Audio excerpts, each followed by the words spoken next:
it's your girl Kaye Plum, and you are now tuning into the new podcast, Okay Regarding That. We discuss everything from politics, entertainment, the latest news, and so much more. So now, let's get into it. Welcome to the Okay Regarding That podcast. We are doing another episode, and I definitely want my guest to introduce herself because she's just a phenomenal woman altogether. Her resume portfolio is super long. And I want her to kind of, introduce herself as well, but definitely a woman of respect. And, today's topic is about the movie American Skin and its impact and the history with that as well when it comes to law enforcement and Black people. So I want to first introduce Stephanie. And please introduce yourself to the audience and let them know a little bit about you. Hello. Thank you so much, beautiful, for having me here. Honored to be a part of your podcast and a guest speaker today. My name is Stephanie Annette. I am an actress, a writer, a filmmaker, new filmmaker, but a filmmaker nonetheless. Mother of 3 amazing young kings who have now just been inducted into my production company by default. That's right, girl. Listen, it's about the flowers, and you need your flowers because you've been working. Right. Sis, you've been working hard. You got to give them to yourself at first, and do that. Yes. Well, I'm so glad to have you. So we both watched the movie American Skin. It's sort of like we needed to take a deep breath because I had a lot of emotions with that, but I think it'll kind of come out with the conversation. I felt like there was a lot of trigger moments in the film, but to start off with, I would just ask, as a mother, especially a mother to Black sons, what was the biggest, or what was the initial highlight for you after watching the movie? Oh boy, I don't even know where to begin because it was like an onion. Like it was so many layers to peel back, and I watched the movie several times. I watched it by myself at first, and then I watched it with my sons because I'm like, no, y'all have to watch this. At first, they don't really like movies with a lot of racial tension and that type of stuff or what have you, but I really wanted them to see it. And when I watched it again, it was some things that I didn't catch the first time, and I'm like, oh. And just to go back a little bit, what was the ages of your sons? What are the ages of your sons? Oh, my sons are 22, 15, and 8. They're all 7 years apart. Oh, okay. Because my son is 10, going to be 11, and I had to talk to his father to see if it was okay for him to see it. I did have my daughter, who's 13, view it. So continue. Yeah. Okay. So one of the main things that jumped out at me was, I guess, the generational gap, for lack of a better term. When I speak to my sons regarding encounters with the police and racial issues and things of that nature, you see a lot of the dynamics that you saw between Lincoln and his son Kajani, where his son is from a different generation, so he feels more empowered and emboldened, and he felt as if, I have rights and I can stand on those rights. And then those of us who have been around for a lot longer know that those rights weren't necessarily enacted to protect us. They weren't, implemented with us in mind. So we kind of know that, on paper, it says a certain thing, but in actuality, and when we practice it in the streets and you're trying to make it home, it don't really go like that. Yeah. So I was grateful that the film highlighted that, a lot of younger people, and I love it. I love that younger people are knowing their rights and they're reading and they're being informed, but a lot of what they're being informed of, that's not really what takes place in the real world. Yeah. I saw where we see the 2020 aspect of our youth under certain age groups with the anger, the rage, and the willingness to combat. They're combating verbally, they're combating physically some. And we see how it can really go left on both sides if we don't get a handle or a governance of how we move as a people. Now, not to say that it wasn't expected, because when you think of Black people here in America, I feel as though there's a lot of ancestral energy that has been implemented in our youth. because even when we talk about Kajani, there was the cousin. There was a part in the movie where the cousin was speaking with the officer who came to speak with the mother. Right. And this is where, even as a mom, this is where I wanted to now say, wait a minute, I now have to have my son watch this movie with dad. Because, you see how even with 2020 and what has transpired in 2020 with the deaths, right? And we'll just stick with, say, George Floyd and Tatiana Jefferson. Right. Because those two deaths there, similar to Breonna Taylor, to me, the difference would be where there was a lot of energy on the streets. Yeah. For those deaths, right? And this particular scene where, the officer goes in there and he's coaching the mom to calm the neighborhood. Right. I had to say to myself, wait a minute. Now, I didn't see a lot of that, in our neighborhood growing up. Right. We kind of like, enforcement was the enforcement. And, we just were witnesses of Black men being treated unfairly, whether publicly they would have them on the corner, push them up, all of that. Right. But when I saw that, I looked at the forgiveness element of how they appeal more to the Black mother than they do to the Black father, who's played by the incredible Nate Parker. He was the screen director, I believe, and the person who directed it. And it was also with Spike Lee. I think Spike Lee also had a hand in the film as well.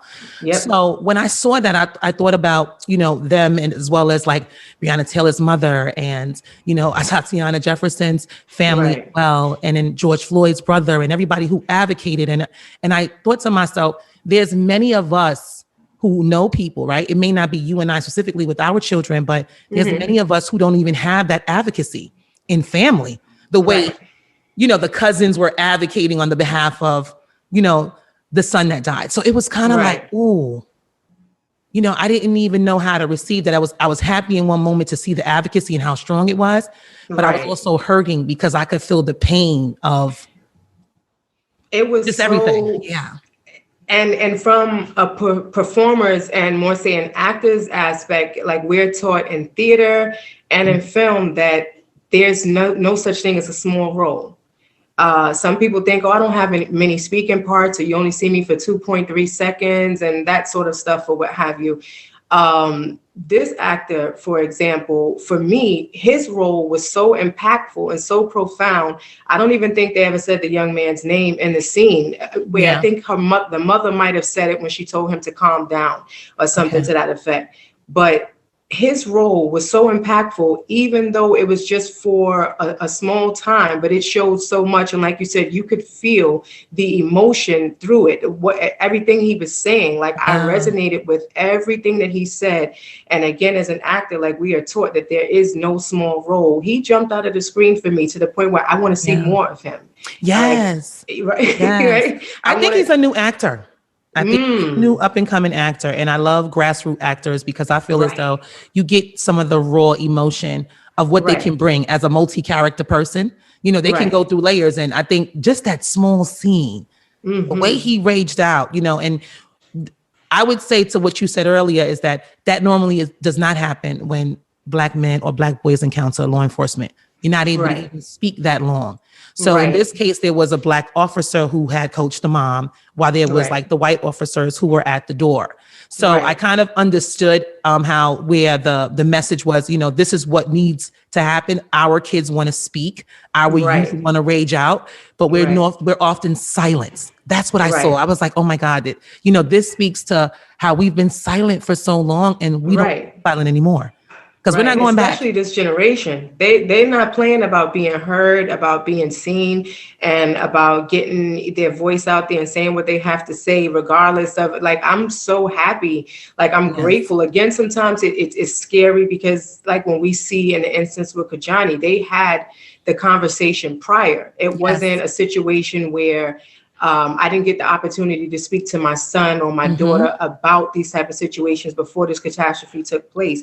He actually spoke in depth to his son. And I also appreciated how he told his son's friend, no, you stay on the call because I want you to hear this. That just spoke to me as far as like Black men in the community being figures for other young Black men that may or may not have father figures around or what have you, or positive male role models or people that they can look up to or people they could look to for guidance.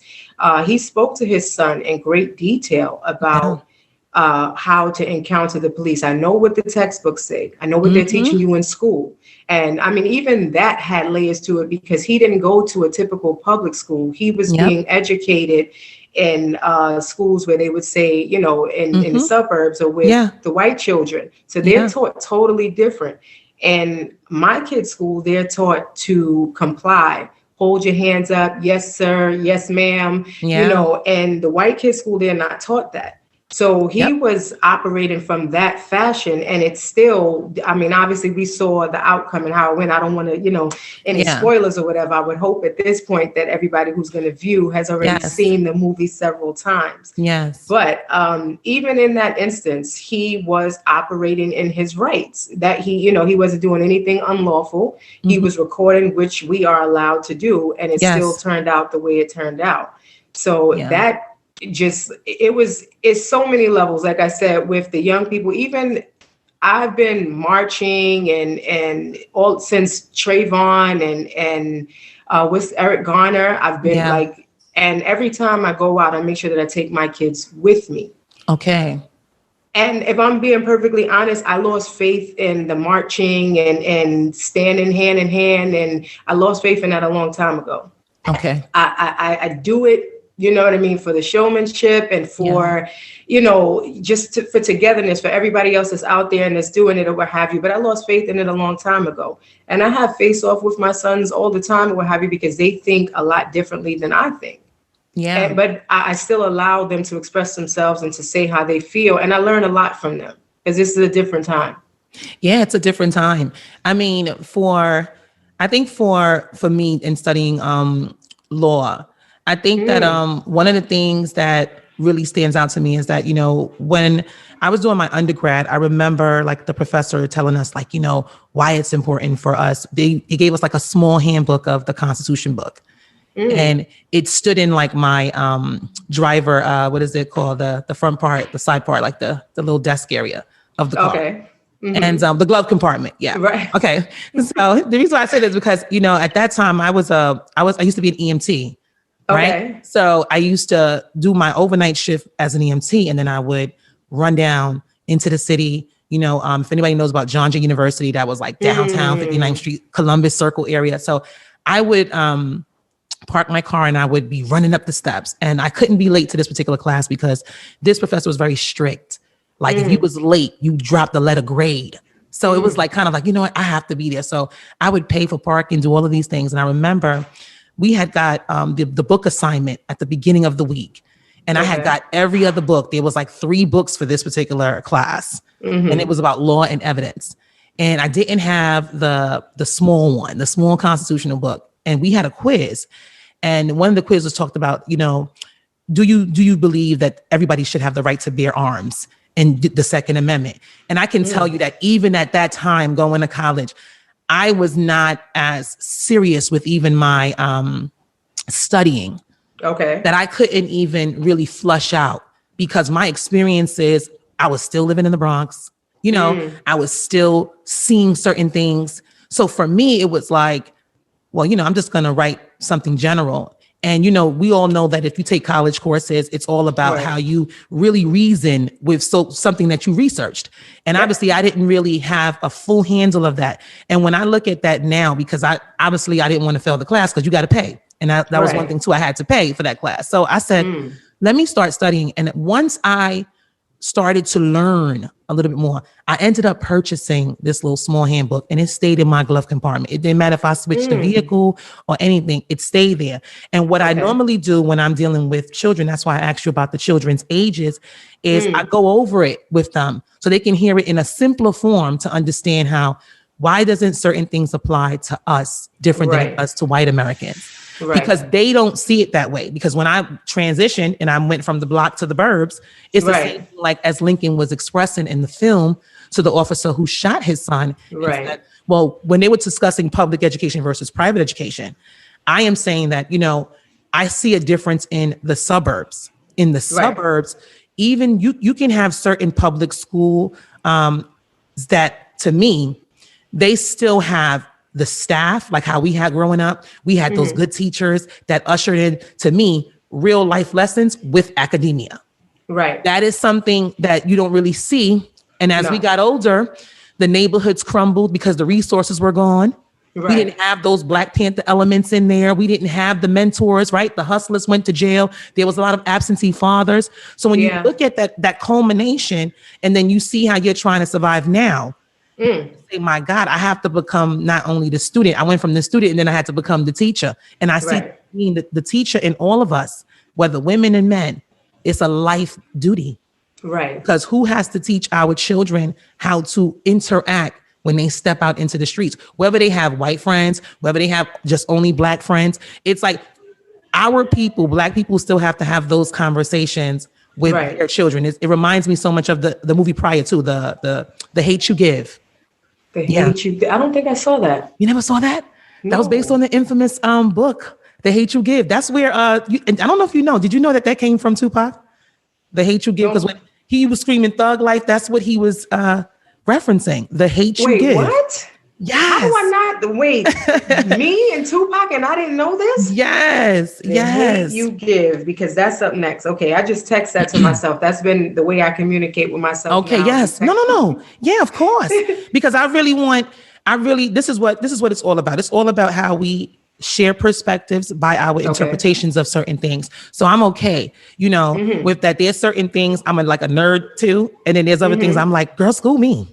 Let me know some stuff, Right. And I just want to give that out because I realized that, there were times when I would not even look for that book in my glove compartment. And there was also times where I saw the difference. And I see a difference as well when I looked at the film in which, Lincoln tried to stop Kijani during the encounter, even with the phone, even though he told the officer, he has the right to film, etc. He did try to stop his son because he saw that the escalation in tension in which he saw white officer fair, Right. and that's something that I don't know.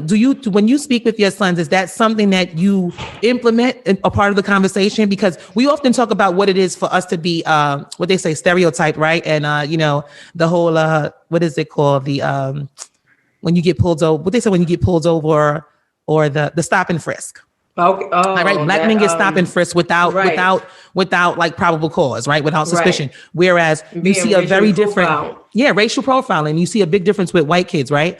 But I wanted to know from you, when you see your son and you speak with them about that, do you speak to them about like, what we're having the conversation now around, which is there's a lot of fear too with white officers. There was a big segment in the movie about that, where a lot of the officers were talking about that, and they merged that into the stereotype. When I say it's so many, even after we speak, I'm going to watch it again because it meant that much to me. And it helped as well with explaining things and talking to some we don't know everything, nobody knows everything, but that's the great thing about, like you said, being a teacher, but also a student. I'm also open to learning. So I listen to their perspective as well.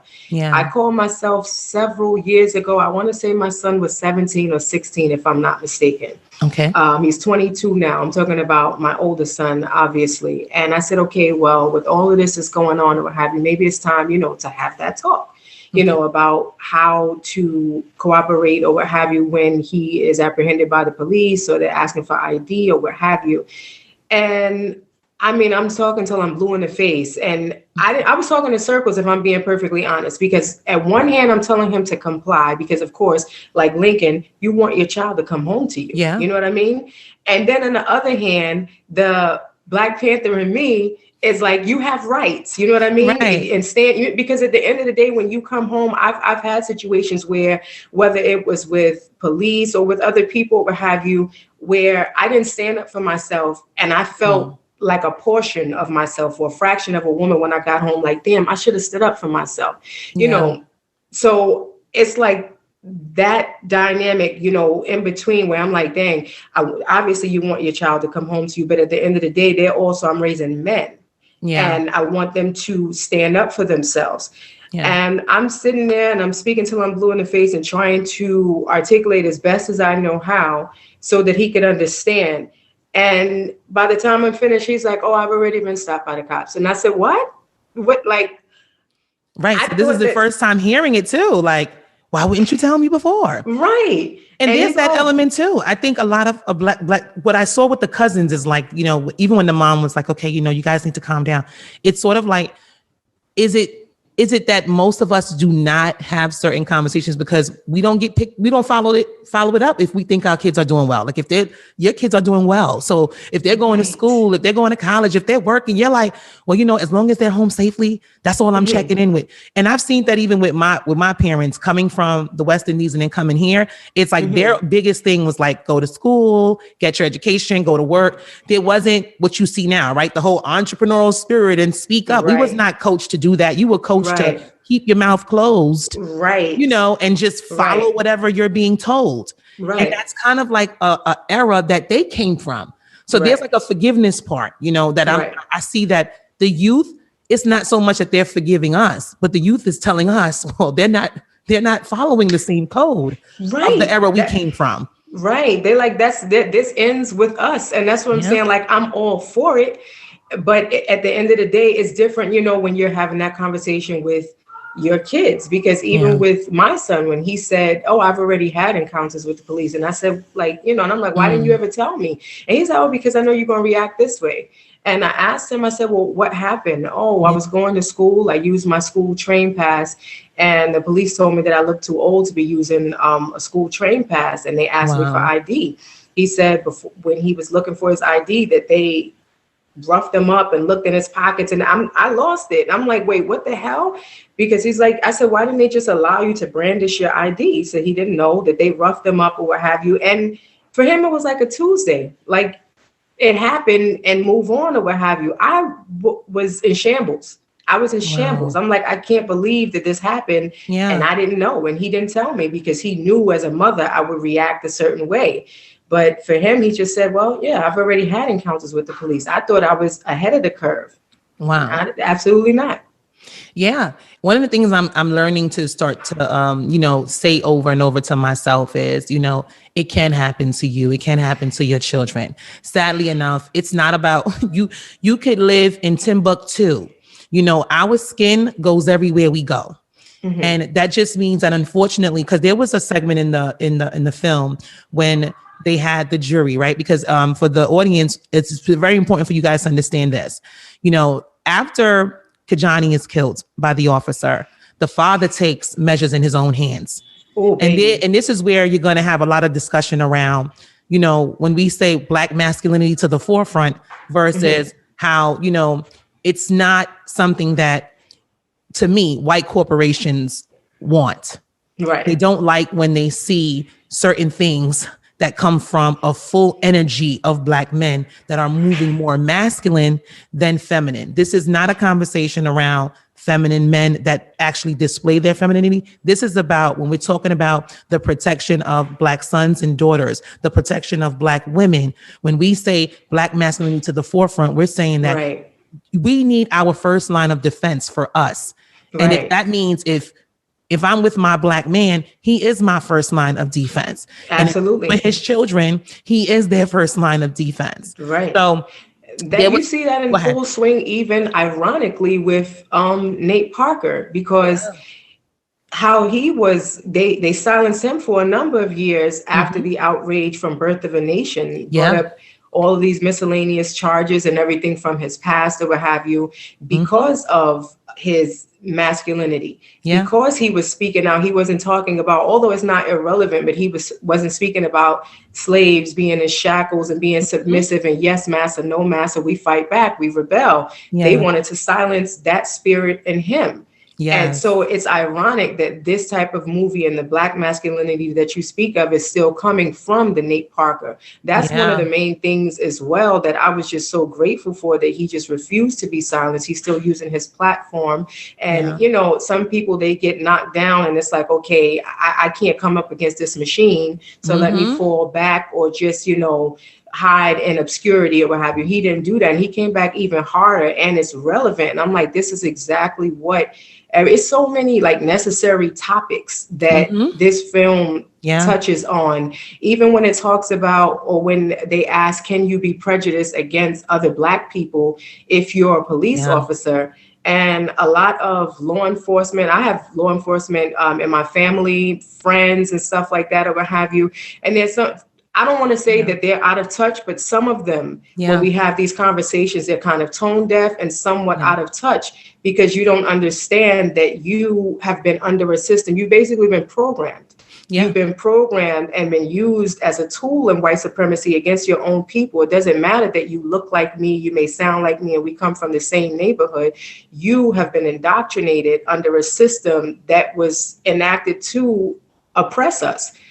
I see some of like my law enforcement friends or people that I know, and they speak about Black people, their people, as if they are a whole other, it's group. them. Yeah. Right. Yeah. They are part of Blue Lives. I call it the separate everything. talk. It's like separatism. Like that's like a thing. When we add the ISM to something, it's a continual movement where it's, and this speaks so direct to a lot of that segment that occurred with the questionnaires that were going back and forth between the jury. So you have like the father taking matters in his own hand. He goes in, he's about to shake it up at the precinct, and he's going to have his trial for his son because he didn't like the outcome of what we normally see, what is normally shown on television for our children to see, which is you have the DA that comes out, you have the press conference that goes out. And the mainstream media, they soak it up. And when they say, hey, there will be no charges pressed against the officer because we didn't see no harm. You see in this film in particularly, even after what we call logical discussions,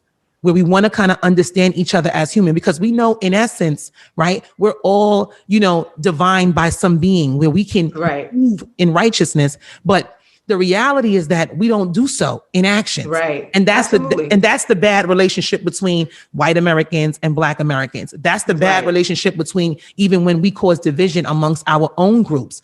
And this speaks to, because I remember when I was speaking about, I did like a whole political segment during the lives, and I was talking about please, you guys need to really look at the rights. When it comes to Black people, we have to look at what policies actually protect us, because I had criticized Obama because I said the only thing that I was very upset about was, I didn't like how the Blue Lives Matter was enacted as a law to protect officers when we had a lot of death. Black youth death that was dropping out like flies, and even on there was more protest then than it was now.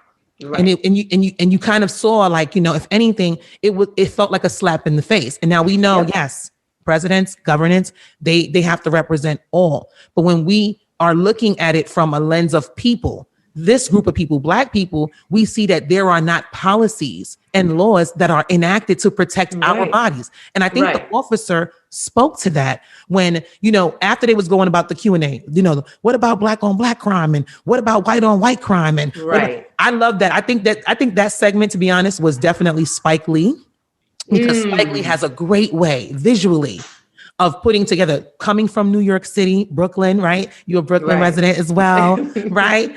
I loved how Spike Lee, can always show that even if we are relatives, right? Neighbor relatives, they'll have differences in how we're cultured in our home. And when we step outside, that portion where one of the officers was like, we don't have to show Black people respect when we encounter them because we're trained differently. We're trained to treat Black people differently. Yeah. So what's your thoughts on that? And I hear a lot of people say things like, oh, the system is broken and the system needs to be fixed. And the system is not broken. The system is doing exactly what it was implemented to do, which is to oppress Black people. It's not broken. When we go further back to the Constitution and you see certain things, what is that song again? I tell my kids not to sing it. The national anthem. The national anthem. The racial undertones of the national anthem. Yeah. You break, even KRS-One broke down, police officers and overseers and everything, and how everything, all of the origins of all of this or what have you. And, sometimes I guess you can blame it on cognitive dissonance if you want to, because the evidence is right there. Everything is in front of you. Yeah. It's no excuse, as I say often, there's no excuse for ignorance. You don't see things because you don't want to see it. Because it's right there and it's in front of you. When you're taught, to pull over Black kids or Black men, or if he has a book bag, look at what's happening now where I saw a side by side where they compared the situation that happened with Khalif Browder, rest in peace to him, to the young white girl who stole Nancy Pelosi's laptop with this insurrection at the Capitol. And how she was sent home and nothing. Like, I mean, look at the how do you even compare it? How do you compare it? And they keep saying, you know, they're saying, well, it's two Americas, that we're being governed a different way, but it's obvious and it's right there, like in your face. It's not hidden anymore. It's right there in plain view for you to see. I don't, that all I can say, like I said, is it must be cognitive dissonance, because you have to see it. It's obvious and it's blatant, very bold. I think that, you know, we as a people, what has happened in America for many of us, even if we were just going with the flow, right, and just saying you will just stay out of trouble, there was never an ongoing education or a teaching, right, that allowed us to be on guard of the what ifs, because it was not as visual as how we're looking at things now, because people have direct access to the phones, direct social access media, to all these apps. They are bombarded with that. You know, my daughter's 13, and I can tell you now, before I even wake up, if she gets any kind of break to get on the little app there, she's already informed about social issues and, you know, issues regarding race. And it's not even a time anymore where you go, well, I'll talk to them this week, or I'll talk to them another time, because they're still, you know, young. It's like they're coming to you. They're coming to the parent going, Mommy, I saw this on television. You know, what does this mean? So, you know, it is definitely not different whether you live in the urban cities, whether you live outside. It's not a difference. What is different is profiling. There's no discrimination as it pertains to profiling. I've heard some of, and I've been, I think, pretty critical. I'm trying my best to scale back somewhat of who I criticize, and because sometimes you don't know the full story, and then there's a lot of clickbait out there, or people twisting people's words, and you didn't actually say things that way or what have you. But I see a lot of like our entertainers and athletes and that type of stuff or whatever, sometimes are really tone deaf in the things that they say. Well, I don't worry about, you know, racial profiling and that type of stuff or what have you, because of where I live, or I raise my kids to respect law enforcement and to respect authority. And we've seen time and time again that regardless of how you may interact with authority or what have you, if somebody is in a position with authority and they have a pure hatred or fear, or whatever it is you want to call it, towards you, based off the color of your skin, it doesn't matter how you interact with them. We've seen situations where people complying with their hands up, running with their back turned, people passed out and can't breathe, and their fate all ended up the same. So what is the right thing to tell someone? What do you know, if I fight and I struggle, it could end up one way, and if I comply, it could end up the same way. So racism and profiling, it doesn't discriminate. It doesn't care how educated you are. You can't look at someone and say, okay, well, he or she is educated, she's not one of them. He or she is respectful, he or she is not one of them. You know, that these type of things, we're all one. And that's why, like, a lot of times it frustrates me, and I say we have to come together as one, as people, because we have all of these subdivisions and things that we feel separate us. And our oppressors, for lack of a better term, or open enemies, they don't see it that way. They're on one accord. Right. They don't care what island you come from, what dialect you speak. That's right. What education or lack thereof. They see a black face and black skin, and you are that, and that's that for them. Yeah, you know, one of the things I see online now, because I feel like I'm very new to the conversation around like the division even amongst, you know, Black people. And when I say Black people, I'm talking about all of us from the African diaspora. We're spread out in the four corners of the world. It doesn't matter if you know, resided or you were birthed in the Caribbean islands or in the Americas or in the, you know, the central Midwest. You know, it doesn't matter. We know where civilization began.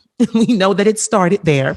We know the real essence started there. So let's just let's just say that. Now, when we talk about ignorance versus arrogance, we see where this is where you have to start holding people accountable, because if you were groomed a certain way, so I'll speak for like myself, right? Okay. If my parents are from the Jamaica West Indies, but we were first generation born Americans, Black Americans, right? So but we was cultured more from a Caribbean mindset, because that's all our parents knew, even in our home. So Steph, even when we was growing up and we was going to school together and all of that, let me tell you, inside the home, mama was talking patois, daddy was talking patois, the whole family. But us, the first generation, us and then our cousins, we was picking up the lingo because we was groomed early. We did the preschool, we did the elementary. So but we had more interactions because we lived on the block. We went to the store for grandma. We did all of things. So our experiences was already starting to develop from an adolescence, very different than our parents. Now, their hardship would be different than how our hardship was in America. They still allowed us to live in such a way where I enjoyed growing up in the hood. I enjoyed it. There was so many things I loved. Like my kids, I take them back there. We're out there. Do you? My family, yeah. We don't just stay here. Meaning we don't just like enjoy the viewpoints of the burbs. Because I always tell people the only difference with the burbs is that you can get better views. You may get fresher breeze, right? But the beauty of places is everywhere. Just like in the city, a lot of us that was in the city. I had a lot of jobs that started from the courthouse, from the probation department. That's what excited me about law. But because I had, where my parents were not present when we graduated high school, I said, you know what? It wouldn't be wise for me to go away to college. Let me stay here because I have to think about my survival. And I think that's how we're groomed, right? We're groomed with this, like, you have to survive. So when you're surviving, absolutely. I took from what my parents taught me, which was, you got to go out there and get the good job. You got to know how to have your vernacular. A lot of people in the West Indies, they're groomed from the English colonialism because the queen oversees and rules a lot of the islands. Right. With the exception of Haiti. And we all know that although they got the independence, et cetera, but guess what?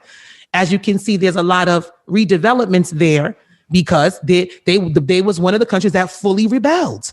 Absolutely. And when we look at that, there is a lot of fear that comes from a people that feel as though they've been better off by being an allyship or just working with the power structure versus we need to be doing more independent things. So there were things that like I can survive off now from the teachings of my parents. But then when I apply that to my encounters with my husband or when we've been out, because he's light skinned, right? So I can just say this, he works for the city. And one of the things I noticed was there was we had went to an event and he's also like a music producer. So when he left the event, he said, if you're still in the city, we can just drive up home together. I said, okay, no problem. We were doing so. But we also had like, one of the apps where it tells you where the police officers are. So similar to you, we have officers in the family. Although we don't speak about this as often, you don't want to do that because your law enforcement don't want you to do that. They tell you all the time, don't even put me up on no app, right? So, the officers give these connections where, you get a little badge or something where, if anything happens, you can kind of skate on through. So there's privileges, right? To having the asset and network of people. Okay. Exactly. We're driving. And as we're driving, I drive, I'm a lefty. So I'm on the left side. And so I didn't, I got my music playing and everything. And there was about 2 cars that were behind me. And I can see the officer's car as before, like at least 30 feet ahead. I can see it. I'm at least doing 10 over whatever the miles is. So if it's a 55, I'm doing 65, right? Okay. So I passed the officer and the next exit was about 2 minutes ahead. After the next exit, I see the officer now puts on his light. So now I have these 2 cars still on my side on the left, but the officer now puts on his siren lights. Okay. So the officer puts on his siren lights. I'm like, okay, the next exit come. That's another 4 minutes. So this is about a 7-minute drive. So now one car moves over into the middle. The third car that was behind us moves to the middle. My husband is behind the cop car. This is where this gets really good. So the officer moves from the right, comes over into the left and says, on the speaker, he's like, white car, move to the right. So I moved over to the right. I already knew the law. So it's kind of like I was already kind of frustrated because I said, wait a minute, this is over 10 minutes now in driving total. And it's like, why am I being pulled over? And if I was, then why wouldn't I have been pulled over when I passed the officer? Right. So this is like a tailgating issue plus you breaching your own law of duty. Okay. And you're supposed to be CPRing, right? You're supposed to be there to protect us. Okay. So I pull over. The officer comes. I kid you not. The officer comes over to the car and I wind down my window halfway. And I said, "Hi, officer. How can I help you?" And he said, "License and registration." Very firm. License and registration. I handed him my stuff. He went over to the car and he said, "Where are you heading?" So when he went to his car and he came back and said, "Where you heading?" I said, "You asked me for my license and registration. Why are you pulling me over?" He said, "I just asked you a question. Where are you heading?" I said, "I'm heading home." He said, "Is that right?" I said, "You should see my address on the driver's license I presented to you." Right. As that interaction is taking place, my husband had slowed down behind the officer and he turned off his headlights because he didn't want to cause any stir. Right. But when my husband saw the officer go in his car and then come back to question me, my husband turned on his headlights, came out into the middle lane, and then pulled up in front of my car. My husband was dressed in his supervisory, uniform. Okay. And he stepped out of the vehicle. The officer did not say anything to my husband. He said, "Who are you? Why are you coming out the vehicle? I'm dealing with this woman right here." Because my husband had on like his badge and certain things. Okay. So the officer goes, my husband says, "That's my wife." So the officer goes, "Well, you get back in your vehicle and then I'll be dealing with her in a minute." So my husband was like, "No, I'm not going to get back in my vehicle. Why did you pull my wife over? I was driving behind you." So, I love this. So now the officer is like, "Okay, all right." So I said, "Yeah, that's my husband right there." I said, "We're actually going home. Like I told you, we're going home." So he comes back with my registration and my license. He hands it to me. Because like I said, I did not wind my window all the way down. The rules is, guys, you can wind your window halfway and you have the right to ask the person. Educate the people. Okay. So when he hands me, he doesn't even look my way. He seems very disgusted by what he did, which was he racially profiled me. He was looking for probable cause because there was 2 cars behind me. So if I was speeding, he would not have followed me and tailgated me for 10 minutes and then asked me to pull over. Right. After he hands it to me and don't look at me, he looks at my husband and says, "You have a good night, but you need to tell your wife to tone her attitude down." Ooh. That was it. Literally, that was it. Now I know in my heart, because I've been around my brothers, I've been around certain scenes where I've seen cops, even for men that are not even a part of the problem, because they are at the location, meaning they may be standing by, like how we have youth standing by with phones. Right? They are pushed to the wall. They are pat and searched. They are treated roughly. And if they even back talk, they are sent in the paddy wagon. Yep. So what I had saw initially was, when I get back in the car, now I'm just like, I'm not traumatized because I know how to speak to law enforcement, but I was very angry like the youth. I'm sure. I said, wow, if my husband wasn't present, would he have done that? Would this have gone different? Because we all know as well, especially when we think about Sandra Bland, that is the essence of you can't even backtalk me. And that's why I wanted to share this particular story, because I wanted to really let the audience understand that you have to really use your intellect at all times. Right. No, you can't be getting ready to be, I'm going to get lit tonight. If you're driving home, you have to be up. You have to be sharp. And if you can, have a witness next to you. But what I did, but I remember coming home and I remember saying to my husband, like, "Why didn't you jump out the vehicle like that? You could have, he could have shot us, or it could have went left." He said, "What? I don't have that problem." And that allowed us to have a conversation around light skin privilege versus dark skin privilege, right? Oh, because we get into the meat and potatoes. Yes, this is the meat and potatoes here. So, my husband is also, his family they also from the islands. His mother's my complexion, but he's also super light skin as well. And I was like, it's like, and his father is like medium. So it's so interesting. But Black folks, we make all colors. We are the rainbow. Yeah, we make all colors, right? So, We had a conversation about what it is to be racially ambiguous and how you're treated differently. Right. And I saw a big difference. I didn't know if it was the uniform. I didn't know if it was the, because he had on his little glasses. I didn't know what it was. I just said to myself, what the hell just happened on the road over there? Right. And it was the audacity for him. He was pissed that you had the audacity to be Black and educated and know how to speak and know your rights. He did not like that. That's seen as like being combative. Yeah. Tell your wife to change her attitude, control her. What? And so I was right there. Like I'm looking and I'm just listening to him tell my husband that like with ease. And then he just walked back to his car and he was so upset. He drove off. He drove off. And normally that's not what happens, right? Normally they want you to drive off first. Right. And then they drive behind you. And then there's layers to this. Yes, there's a lot of layers. And, when you are stopped, you have to really understand this is your time to kick it in gear.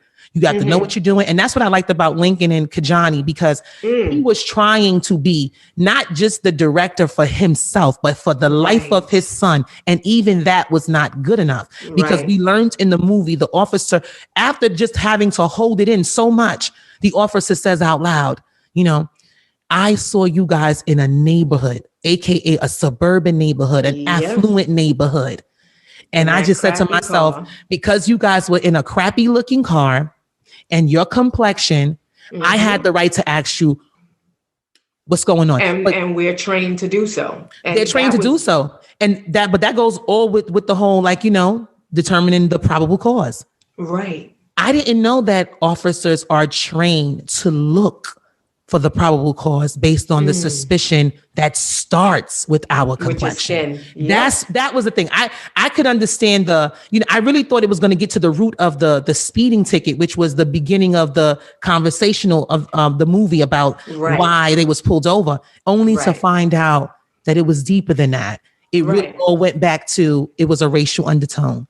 Of course. And it always is. And they use a lot of different languages and terminologies to try to hide what the underlying issue is. And I love how that was broken down in this film. I love how, he had his receipts. He came, he said, I remember what the speed limit was because I was there that night. The officers didn't know. And that wasn't of importance to them because that wasn't the reason that the missing of evidence. All right. Come on. It has happened in a lot of the cases that we see, even in 2020. It's like, why are we not hearing about the evidence files? Right. Yeah. And then you see, even in the encounter with the police, how it was like textbook. He announced everything that he was doing before he was doing. I'm reaching, I'm going to loosen up my seatbelt, reaching in the glove compartment to give you my registration. Hold on, I must have given you the expired card. I'll give you the other one. He just has a cell phone. He's not armed. He was announcing everything before it happened, like textbook, really trying to make sure that the situation didn't escalate, and it still went up another level. And it's the training and the indoctrination and this whole system that they're under. And it was just so beautifully broken down, every different level, and how you spoke to before with the jury, how there was still some people who were on the fence or more on the side of the white officers because they are of the same mindset. It's because when I see Black people, I'm scared too. I clutch my purse. I move to the side of the street. I'm afraid too. So now I can identify and I can understand what this officer may have been experiencing, seeing two Black people in that neighborhood at that time of night. And people think, because I have Black friends or I have Black kids, I have a Black boyfriend, a girlfriend or whatever, or wife, they think that, I can't be racist or I'm not a racist or what have you. The system that you're indoctrinated under and the ways in which you operate shows your racism. The fact that you can identify with how this officer must have been afraid and that he had probable cause to pull them over, it shows you that you think you're like-minded, you think the same way that he does. And this happens in a lot of the situations with the situation what happened with you and your husband. That put me directly in the mindset of a Sandra Bland. They did not like that this woman was educated. She knew her rights. She wasn't afraid to speak truth to power. When they told her to put her cigarette out, she knew that she didn't have to. I'm not breaking the law by smoking a cigarette. Why do I have to put my cigarette out? That's right. She spoke truth to power. They don't like that. Or you're being combative. You have the nerve to be Black and you sassing me. That's a problem for them. So it's like, what is the right way to navigate this situation? That's still a question. It's still up, but the young guy, and that was shown in American Skin, where the millennial, is he millennial or Generation Z? We could put a millennial. We could put a millennial. Okay. I think they wanted it to show more generational Z because he was new to entering like the film world, right? And I don't know, they didn't want to specify whether he was in college or he was a graduate. He could have been in graduate school, So I would say we're gonna say that he was both, right? He gave us a little bit of tale of both, because there was one part where he was excited to capture this moment. He knew it would be big for him as a first time film director, right? And then the girl, his partner, they were excited, but then when they saw things were gonna get very ugly, which is when you see Black man standing to the forefront, you see that, when he overhauled the police department, I want to speak to the ending in particular as well, which is we don't need to give it away, but we need to speak on the topic of, that is the underbelly of America. It's like, even when Black people comply, right? Even when Black people say, okay, I am going to not exercise the same karma, right? Right. Because of course, we thought when he took over the precinct, we knew if the ending came out, where he was guilty, that the father's going to take action, because he was still fuming of hurt and love and everything. And I'm not sure if Nate played on the director part, or it was more showing like how we say about Black people, right? Where by essence, we operate from a place of love and the heart first. So we have more of an emotional attachment, and that speaks to the forgiveness element. And that was something where I even saw how my mindset and my thinking has changed over the years, and raising my children, and just seeing what I'm seeing in the media every day, every year. It's like, this is like it has to end. The eradication of police officers just doing this to Black citizens, that has to stop. The treatment, the racial prejudice, whether it's in the workplace, whether it's in education, whether it's in the institutions, the prison reform, everything has to either have an overhaul itself or an eradication of it. We can't keep saying we're going to implement small systems, because small systems don't have no great impact on Black death by law enforcement, and by nature, and by the books. And if anybody wants to study this, just like you would look in any other country, there's Chinese on Chinese crime. There's Black on Black crime. There's African on African crime. There's white on white crime. And it's at the same ratio and rate. Debunk that time and time again, that people are more inclined to commit crimes against people who are in close proximity to them. And that goes, it's not just Black people, but they don't highlight on the news what they would call, there's no such term actually as white on white crime, or it's only, all they talk about is Black on Black crime. But all of this again is programming, as we spoke about before, is programming. And so a lot of us, we take that, we don't question anything, and we just run with it, and we start regurgitating stuff that has been poured into us from other people. And we don't research where that comes from and why they say the things that they say, and they weaponize you against your own people, like they do with a lot of law enforcement. When we saw, even in this movie where they broke down, where they had the Latina woman and the officer, I guess, was that by design for a while, where they didn't even show that he was a Latino, and then, but the inmate knew. I don't like to call him an inmate, but he knew. And he started speaking to him in Spanish only. And you saw the dynamics there and the breakdown there. And I've even experienced that with people that I know. It's where if you appear to be whiter, a lot of people are what they will call passing. They won't even admit that they are Hispanic. They won't, it's like they'll trail that line or ride that fence. And we saw that in this movie as well, with so many like breakdowns and takeaways. I got a question. Yes. So it was something I was trying my best to like break it down, because I'm one of those people that I watch movies and I try to like grab the little Easter eggs, if you will. Yes. I know. I'm like, what is this science? What is it behind the name Lincoln Jefferson? I'm like, well, historically, I thought Nate Parker was playing the hypocrisy of America, by choosing that character name. When you look at the president and you look at the presidents, all of them, and you look at the reign of Abraham Lincoln and when he did the abolishment of slavery, which is the 13th Right. Amendment, you also have to understand that he still had slaves that resided with him Right. in his estate. I And love that, the hypocrisy of America. yeah.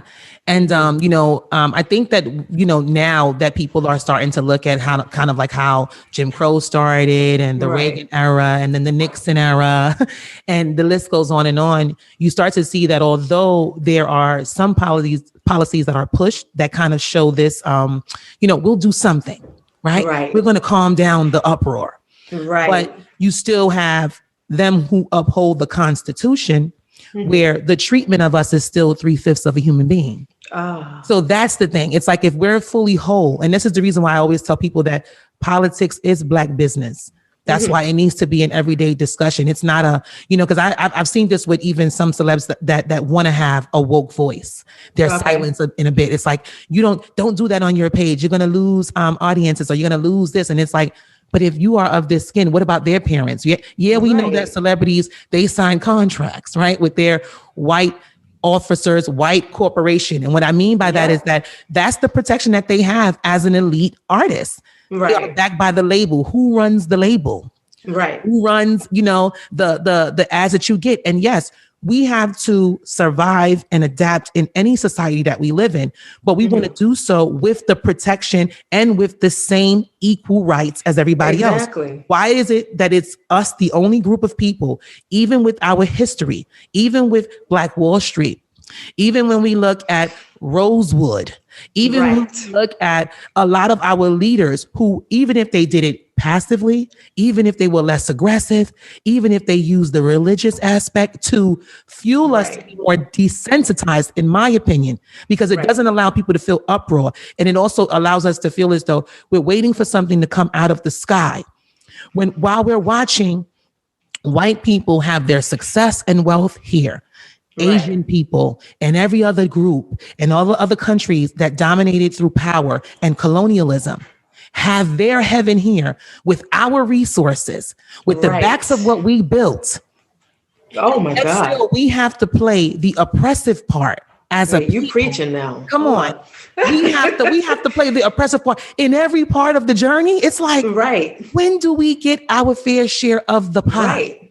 And I think that's what I didn't like about the ending, because I felt like what Nate Parker was trying to tell us is that there has to be we have to be willing to say, are we dying for a cause so that it can be better for our children? Right. Are we willing to unify and say, you know what, if we're going to go all the way with something, let us go all the way? Because he changes his mind. And at the end, he is killed by officers, even though he spared the life of the officer that killed his son. That my sons loved the movie until that point. At that point, they said, "Oh, the movie it was for nothing." That's how they felt. I understood what they said, because I when I watched it by myself, at first I was like, dang, why he didn't go all the way? He should have just, you know what I mean? Because that's how I was feeling. I understand on the back end why, I guess a movie people would assume or say that it's promoting killing police and that type of stuff or what have you, why, he wouldn't do anything like that. But it was also showing realistically how we are, where it's like you want to show people, or you want people to feel your pain or understand your frustration or what have you. And then you think, okay, now that I've explained it to you, now that you see it right here and it's illustrated for you, maybe you can understand and we can, coexist or what have you. But it never really works out like that. And it doesn't play out like that, in real life. Even that scene where he broke down on the phone with his kids, with Kajani's mother, and he asked, and I ask myself this often, even when, like I said, I participated in the marches that I didn't even believe in anymore, but I'm doing it just because it's like, okay, at least it's something better than sitting in my house and tweeting and being upset. Let me do something. Let me be active. When he said, why are we the only people that are expected to do everything in nonviolence? We turn one cheek as they slap us in the other cheek or what have you. Like, I don't have any more cheeks left to give. Why are we the only people, rioting and looting and burning stuff down was terrible when we were doing it. Now it's understandable because allegedly the vote was stolen.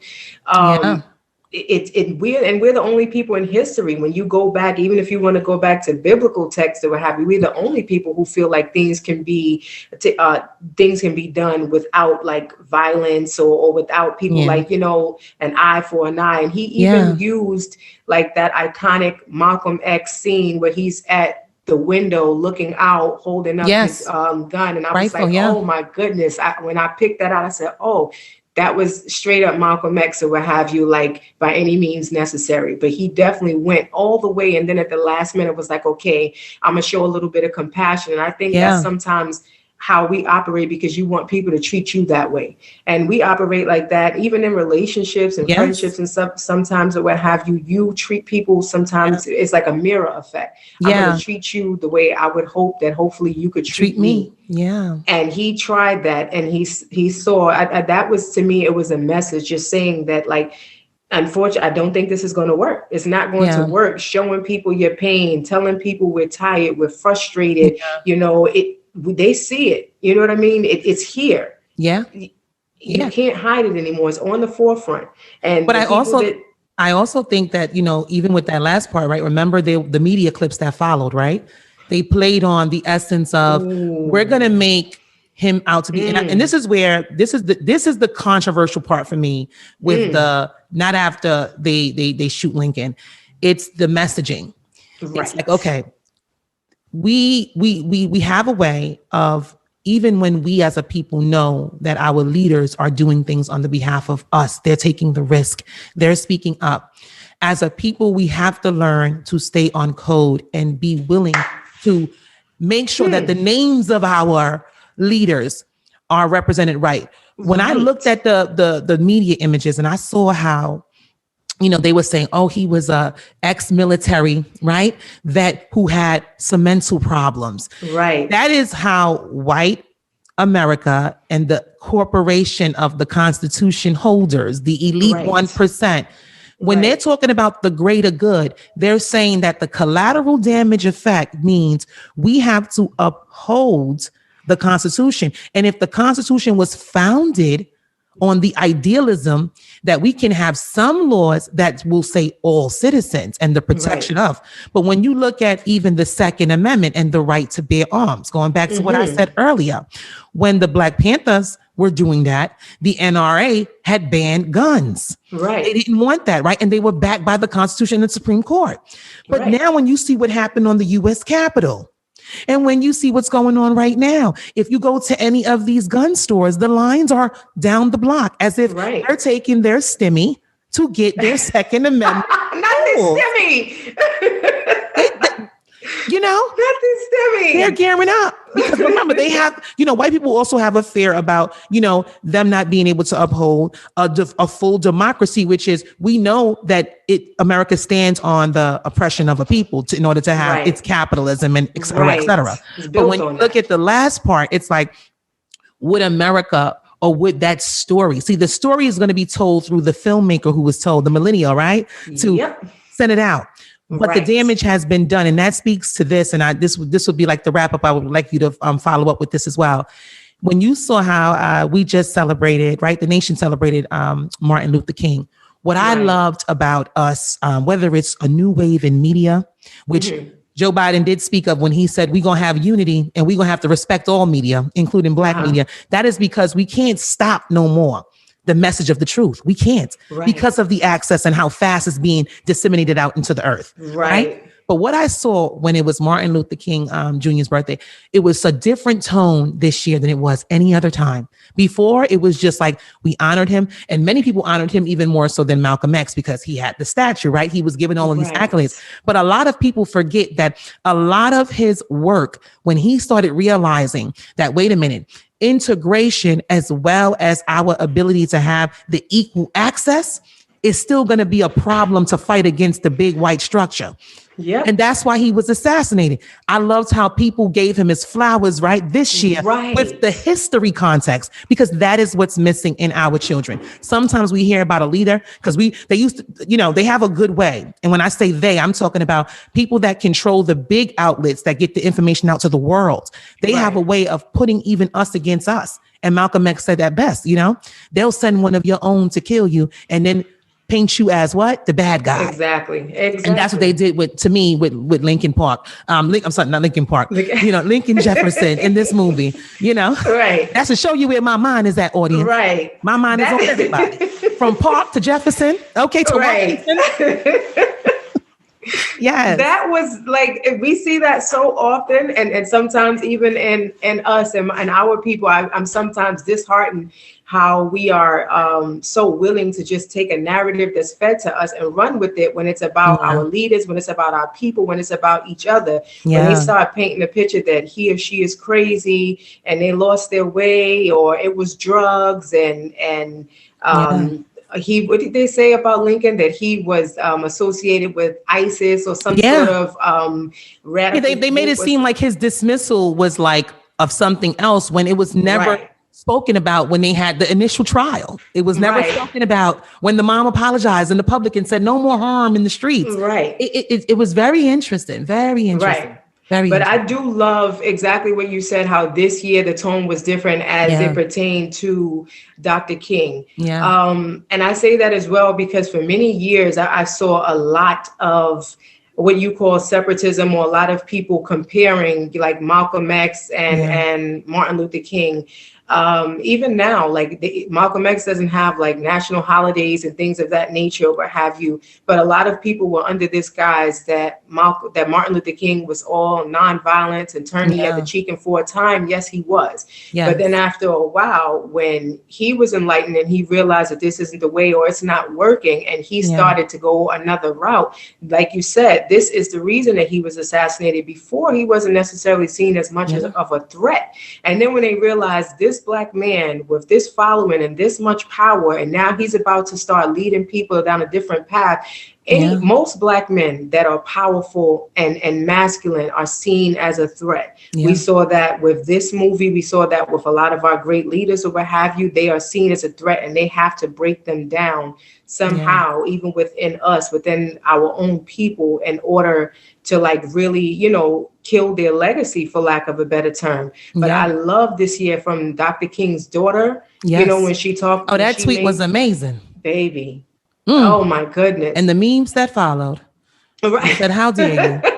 How dare memes you? Are exactly. I don't want none of the head elites to put out a special post unless you want to say you was responsible, because that's something that a lot of the youth or the millennials didn't know either.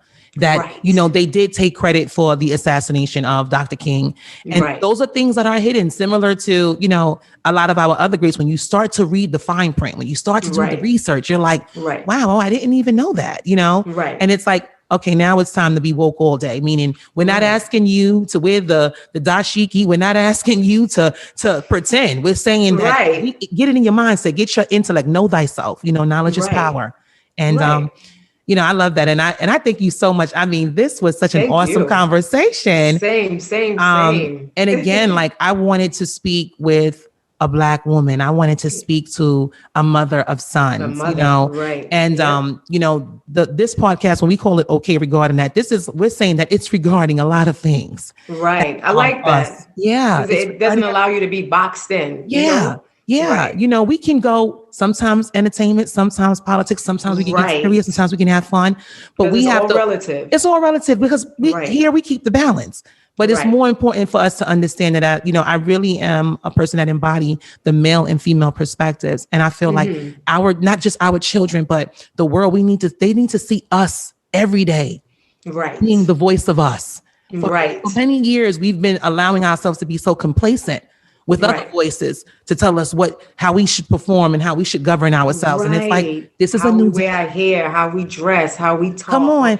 Right. We didn't even plan this, and look at us. We just knew that it was time to put the protection up. Right. Exactly. We got to get That's with it. over. Yeah. Exactly. I'm so glad they ushering in this new wave where it's just like you are allowed to be who you are naturally. Even that, just are you allowed to wear your hair the way it grows naturally from your scalp at your workplace? So all of these things are like, wait.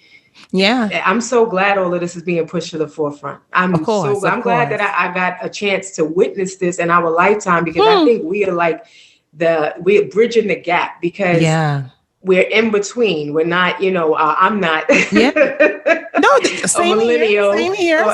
That's right. That's right. Right. I say I'm a millennial when I'm socializing, when I'm not with the girls and when I'm out, right? We don't act millennial. Exactly. I'm still young enough to be in tune and to know what's going on or whatever, and I'm not out of touch. Sweetie, you're still in your 20s. You're still in your 20s. Come on, look at the skin, beloved. These shines don't just come out the sky. This is genetic. Oh my goodness. My goodness. I think people think that Black people brag about the melanin effect, and it's like, no, we've always been taught about our greatness in our homes, in the kitchen. The same way how white people, you got your kitchen talk. Black people been having their kitchen talk. It's just that you're now starting to listen to some of the conversation from the kitchen talk. Right. And when we wear it proudly, we're saying that we're putting a stop across the board. If you're appropriating the culture, we're putting a stop there. If you're not showing the order of equal treatment, we're stopping it there. And that has a lot to do with law enforcement. That is not where you get to switch the narrative and let us know about us, because we do not condone what I call fuck shit. We don't condone black on black crime. We don't condone stupid shit like that. Exactly. Right. But there's a lot of great of us. And if you speak to us, you would actually have a lot of that promoting. But when we, like you said earlier, when you only want to appeal to the negative side or the bad side of what we are, then you are sending out a clear message to like your white constituents that this is how all Black people are. And imagine if we was to stereotype the entire white America establishment based on what happened on the Capitol on 1/6/2020. Right. Talk about it. Exactly. Come on now. But I just love like how it's almost like a paradigm shift where they are starting to experience some of what we've been experiencing for centuries, where they're starting to see how it feels when people see you one way through or not even we could say what limited what certain people do and that sort of, because the names and being 3/5 of a human and all that other stuff or what have you got put on us long before, you know what I mean? Like that was something that was, even now we are in a position, we have to teach you sensitivity and how to treat me and how to speak to me and how to, but I'm not the one who put those thoughts in your head about Black people being 3/5 of a human and everything. That came from your elders. But now it's my job to educate you. This is, oh boy, this is just, because a lot of them, the opposite too. Right. Well, although we're wrapping up here, I just want to say this last portion, because a lot of them too, when they're, you have people that are first-time home buyers. So they may come into a community and they could be of white poverty just the same. And then you have those in the establishment, depending on what neighborhood, because every zip code can change. Just like from Bronx to Brooklyn, Bed-Stuy may look different than Crown Heights, right? Absolutely. Downtown Brooklyn by the Brooklyn Bridge area, it's going to look a little different. Right. Okay, it's going to look a little different. It don't look like the Barclays. Right, exactly. And for them, it's the same thing. Like, you have some white people, and this is what I've just seen because I've been a 10-year resident in the burbs up here.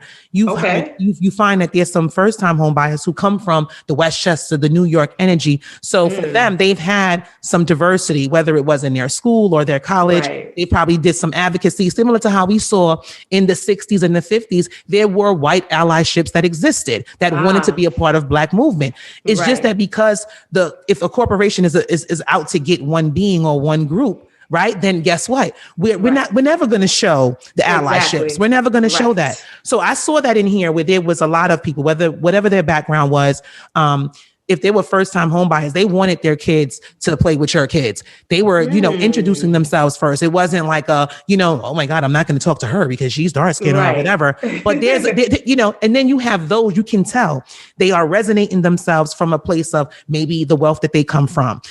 They're just now getting their own condo. They may be a millennial, right? So they may not say good morning, right? They may not even look your way because they are already cultured in a way where they like their lifestyle and they don't want to integrate, not even in friendship and talk. I think that Black people have to learn that it's okay to be just the same. Meaning, you okay. You okay if you're not friends with them. You okay. It's it's like you're quite okay. Yes, it's okay. And you don't have to code switch, and you can be who you are. You can all of that. It is perfectly fine.